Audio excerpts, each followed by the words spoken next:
নমস্কার। আমরা আজকে মূলত জেনে নেব যে আর্টিফিশিয়াল রেসপিরেটরি সিস্টেম, অর্থাৎ আমাদের যে স্বাভাবিক শ্বাস প্রক্রিয়া যেটা চলছে আমাদের, সেটা যদি কোনোভাবে বিঘ্নিত হয়, তাহলে সেই ক্ষেত্রে কোনোভাবে বিঘ্নিত হয় মিনস আমি বলতে চাইছি যে হয়তো ইলেকট্রিক্যাল শক খেতে পারি, অথবা আমরা কোনোভাবে আহত হলাম, হয়তো কোনো দুর্ঘটনা ঘটেছে, সেক্ষেত্রে আমাদের রেসপিরেটরি সিস্টেম অর্থাৎ শ্বাস প্রশ্বাস প্রক্রিয়া, স্বাভাবিক শ্বাস প্রশ্বাস প্রক্রিয়া কোনোভাবে বিঘ্নিত হয়েছে। সেই শ্বাস প্রশ্বাস প্রক্রিয়াকে আমরা দ্রুতভাবে যে প্রক্রিয়ার মাধ্যমে আমরা অর্থাৎ আর্টিফিশিয়ালভাবে কৃত্রিমভাবে আমরা চালু করতে পারবো, সেটার জন্য আমরা এই যে আর্টিফিশিয়াল রেসপিরেটরি সিস্টেম বিভিন্ন বিজ্ঞানীরা বিভিন্ন আবিষ্কার করেছেন, এবং তার মাধ্যমে খুব সহজে আমরা কোনো মানুষকে পুনরুদ্ধার করতে পারি, এবং তার যে সময়ের জন্য বিঘ্নিত হয়েছিল তার রেসপিরেটরি সিস্টেমটা তা খুবভাবে পুনর্বহাল করতে পারি। এবং আর্টিফিশিয়াল রেসপিরেটরি সিস্টেমকে আমাদের সিলেবাস যেটা রয়েছে তিনটি মাধ্যমের মধ্যে আমরা করতে পারি, সেটা স্ক্যাপার্স মেথড, সিলভেস্টার মেথড এবং মাউথ মেথড। তো মূলত স্ক্যাপার্স মেথডটা যখন কোনো ব্যক্তি যদি কোনো কারণে তার পিঠের দিকে আঘাত পায়, তাহলে সেই ক্ষেত্রে আমরা স্ক্যাপার্স মেথডে অ্যাপ্লাই করে থাকি। এবং সিলভেস্টার মেথডের ক্ষেত্রে যদি বুকের দিকে কোনো মানুষ আঘাত পায়, তাহলে সেক্ষেত্রে সিলভেস্টার মেথড। এবং মাউথ টু মাউথ মেথড যদি কোনো কারণে যার শ্বাস প্রশ্বাস প্রক্রিয়া যদি বিঘ্নিত হয়েছে এবং আমরা তাকে পুনরুদ্ধার করতে পারছি না, তো সেটা জলের মাধ্যমে কোনো জল তার মধ্যে প্রবেশ করেছে, অথবা কোনোভাবেই করা যাচ্ছে না, তখন আমরা কিন্তু সে মাউথ টু মাউথ মেথডের অ্যাপ্লাই করে থাকি। স্ক্যাপার্স মেথড মূলত তাহলে আমরা স্ক্যাপার্স মেথড সম্পর্কে বিস্তারিতভাবে একটু জেনে নিই। স্ক্যাপার্স মেথড বললাম যেটা, যে আমরা যদি কোনো ব্যক্তি উনি যদি বুকের উপরে কোনো পিঠের দিকে কোনোভাবে আঘাত পান, তাহলে সেই ক্ষেত্রে আমরা স্ক্যাপার্স মেথড ইউজ করি। এবং স্ক্যাপার্স আমাদের সব মেথডগুলো অ্যাপ্লাই করার সময় মূলত আমাদেরকে সেই ব্যক্তিকে তার যে অঙ্গ, তার শরীরের মধ্যে যে সকল জিনিসগুলো রয়েছে, যেমন আমাদের হয়তো সেই ব্যক্তি আহত হওয়ার সময় যদি কোনো বেল্ট পরিধান করে রয়েছেন, অথবা হাতের মধ্যে কোনো রিস্ট ওয়াচ রয়েছে, অথবা হাতের মধ্যে কোনো একটা দড়ি বাঁধা রয়েছে, ছোট হয়তো সুতো বাঁধা রয়েছে খুব টাইটভাবে, সেগুলোকে আমাদেরকে প্রথমত লুজ করে নিতে হবে। লুজ করে নিয়ে যাওয়ার পর আমাদেরকে তারপর এবং তার জামা কাপড় দেখে নিতে হবে যে তার টান শরীরের সাথে খুব শক্তভাবে অ্যাটাচ হয়েছে। যদি অ্যাটাচ থাকে তাহলে আমাদেরকে এইগুলোকে আমাকে লুজ করে নিতে হবে বা হালকা করে নিতে হবে। তার ফলে আমরা স্ক্যাপার্স মেথড, তখন আমরা যে কোনো মেথডই অ্যাপ্লাই করতে পারবো এবং তার আউটপুটটা সেভাবে পাবো।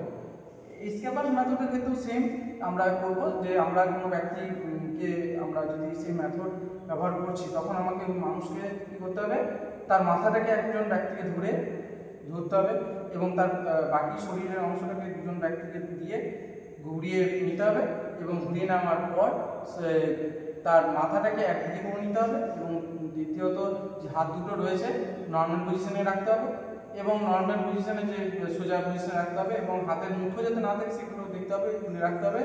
এবং তার আরেকজন ব্যক্তি যিনি রেস্কিউ করবেন, অর্থাৎ ওই ব্যক্তিকে পুনরুদ্ধার করবেন, সেই ব্যক্তিকে তার পিঠের নিচে অর্থাৎ পিঠের নিচে বা হাঁটুর উপরে পজিশনে গিয়ে বসতে হবে। বসে হাতের যে আমাদের 5টি আঙুল আছে, হাতের 5টি আঙুলের মধ্যে 4টা বৃদ্ধ আঙুল ছাড়া 4টি আঙুলকে একত্রিত করে প্রেস করতে হবে তার ফুসফুসের পজিশনে, এবং কন্টিনিউয়াসভাবে প্রেস করে সেই প্রেস করার পর মিনিটে 10 থেকে 12 বার আমরা এই প্রসেস করব। এইভাবে তার রেসপিরেটরি এবং 2-3 সেকেন্ড তাকে গ্যাপ দিয়ে তারপরে তাকে দেখে নিতে হবে যে তিনি কোনো নর্মাল অবস্থায় এসেছেন কিনা, সেটা দেখে নেওয়ার পর আমরা সেই রেসপিরেটরি সিস্টেম দেখে নিতে হবে, এবং তারপর দ্রুত ওনাকে নিকটবর্তী হসপিটালে নিয়ে যেতে হবে। এভাবে আমরা স্ক্যাপার্স মেথড সম্পর্কে স্ক্যাপার্স মেথডটা অ্যাপ্লাই করতে পারি। এবং সেই মানুষটাকে দেখতে হবে যে সবসময় যে আমি অ্যাপ্লাই করছি, সেই অ্যাপ্লাই করার সময় যে মেথডটা, তখন মানুষটা আগের অবস্থায় স্বাভাবিক অবস্থায় এসেছেন কিনা। একইভাবে সিলভেস্টার মেথড, আমরা সিলভেস্টার মেথড সম্পর্কে একটু জেনে নেব। সিলভেস্টার মেথডটা একটা মানুষকে নর্মাল পজিশনে আমরা লে ডাউন করবো। নর্মাল পজিশনে লে ডাউন করার পর ওনার হাত দুটোকে নর্মাল পজিশনে রাখবো, এবং তার মধ্যে একইভাবে যে যদি তার শরীরের মধ্যে যদি কোনো কিছু টাইট অবস্থায় রয়েছে সেগুলোকে খুলে নিতে হবে। এবং খুলে নেওয়ার পর ওনার ব্যক্তির মাথার সামনের দিকে বসতে হবে এবং বসে যাওয়ার